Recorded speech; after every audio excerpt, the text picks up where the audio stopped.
देखें इनका जो प्रोग्राम है ना जी, वो तो बड़ा वाज़ेह है कि ये चाहते हैं कि किसी तरह से इमरान खान साहब इस इलेक्शन में लड़ ना सकें या उनकी जमात लड़ ना सके। कुर्बानी जो है आपको ऑफ़र हुई है और आप इसी वजह से बड़े पुरजोश हैं और पुरज़्म हैं। वहाँ पर अगर हमारे एसेट्स हों, एक तो यहाँ पर पूछ कुछ होगी ना कि ये कैसे मिल बनाई, यहाँ पर भी उन्होंने बहुत बनाया हुआ है, लेकिन उनकी कोशिश होती है कि पैसा बाहर ले जाए। देखें इनका जो प्रोग्राम है ना जी, वो तो बड़ा वाज़ेह है कि ये चाहते हैं कि किसी तरह से इमरान खान साहब इस इलेक्शन में लड़ ना सकें या उनकी जमात लड़ ना सके।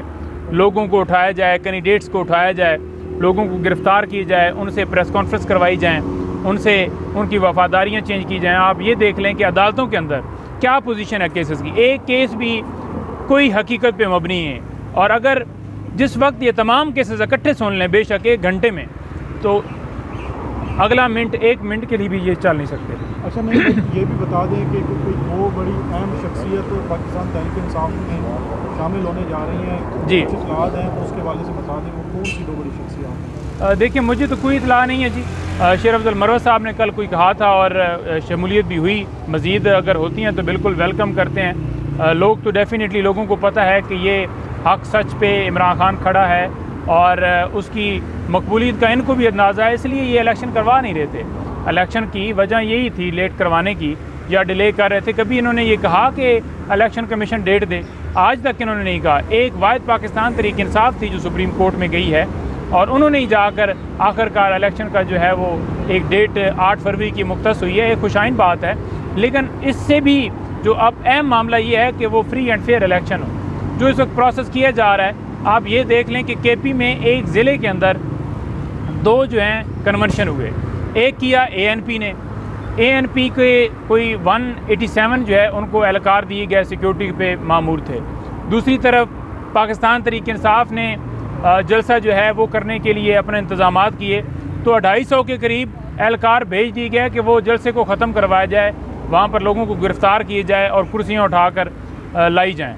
अब आप ये देख लें कि एक तरफ वही पुलिस कहती है कि सिक्योरिटी की रीज़न है जी, इस वजह से हम आपको इजाज़त नहीं दे सकते, लेकिन 250 एहलकार आपको लोगों को लाठी चार्ज करने के लिए मिल गया है कि जो जाकर लोगों के ऊपर तशद्दुद करता है और उनको जो है ज़बरदस्ती उनको वहाँ से हटाया जाता है।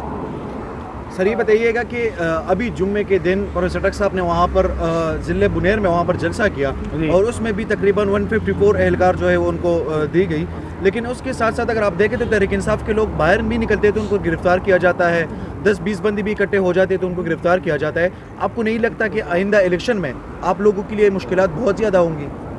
देखिए बात यह है कि परवेज़ खटक साहब वही हैं जिनके ऊपर 25 मई के हवाले से, 25 मई आई थिंक 2022 में तो 25 मई के हवाले से उनकी FIRs अभी भी इस्लामाबाद में पेंडिंग है।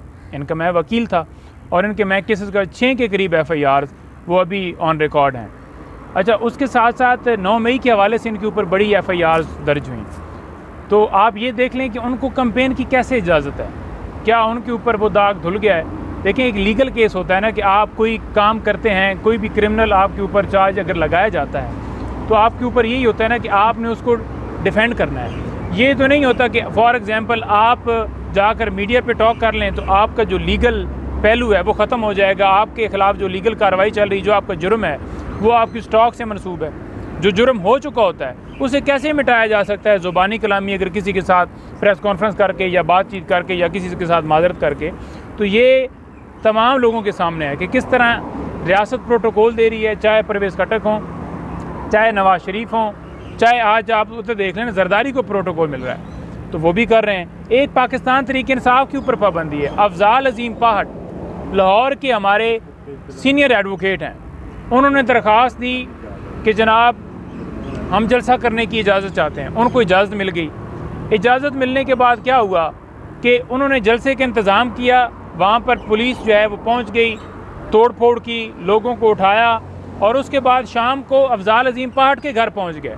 फिर आखिरकार 3 लोगों को गिरफ़्तार कर लिया, अफजाल अजीम पाहट को, उसके जो है बेटे को और उसके जो है वो भाई को, उन तीनों को अंदर डाल दिया। किस में डाल दिया? वो जो कोर कमांडर हाउस वाली FIR थी उसके अंदर। अच्छा, दहशतगर्दी की दफ़ात डाल दी। सिर्फ क्या जी, उसने दरख्वास्त दी है जलसा करवाने की और फिर उसको कपड़ा डाल कर लाया जा रहा है। एडवोकेट हाई कोर्ट हैं, सीनियर एडवोकेट हैं, उनका मतलब अगर कोई जुर्म था भी 9 मई के हवाले से, फॉर एग्ज़ाम्पल कोई उनके ऊपर रोल था, तो उस वक्त क्यों नहीं दर्ज की गई?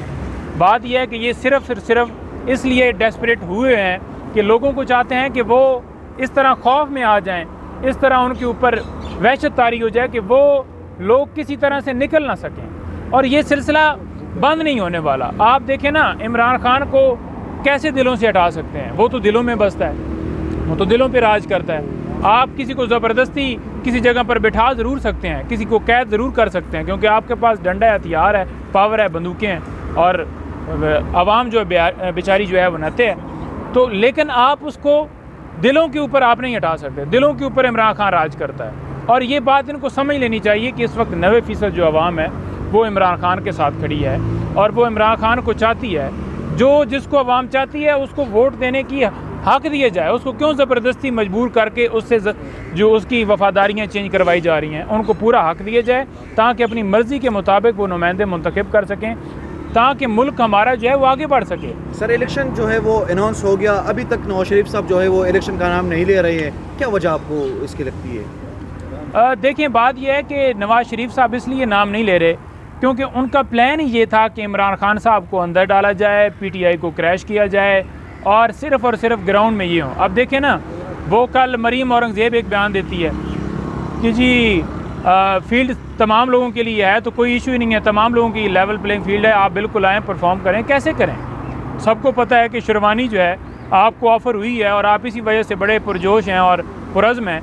कभी जो बुनियादी इंसानी हकूक़ की खिलाफ वर्जियाँ पाकिस्तान में हो रही हैं, उसके ऊपर भी मैं अब नाम उसको गलत नहीं लेता, कभी उसने बात की है?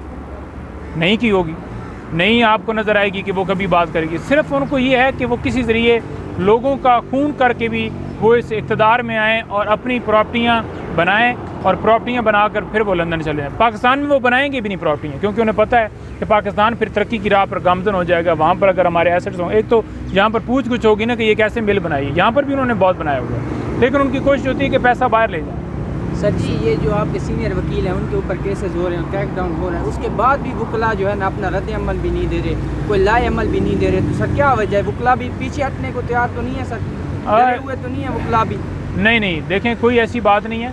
वकला पूरा रद्द अमल दे रहे हैं। लाहौर में भी आपने देखा कि इजलास हुआ, वहाँ पर पुलिस का बाकायदा तौर पर दाखिला बंद कर दिया गया है लाहौर में, और जिस जगह पर जो ये कार्रवाई कर रहे हैं उसका मुँह तोड़ जो है वो जवाब वकला को देना आता है, और मज़ीद देंगे भी।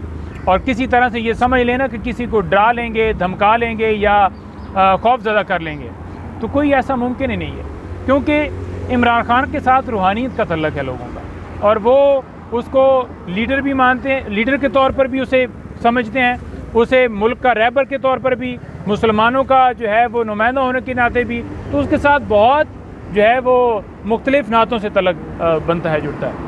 Thank you sir.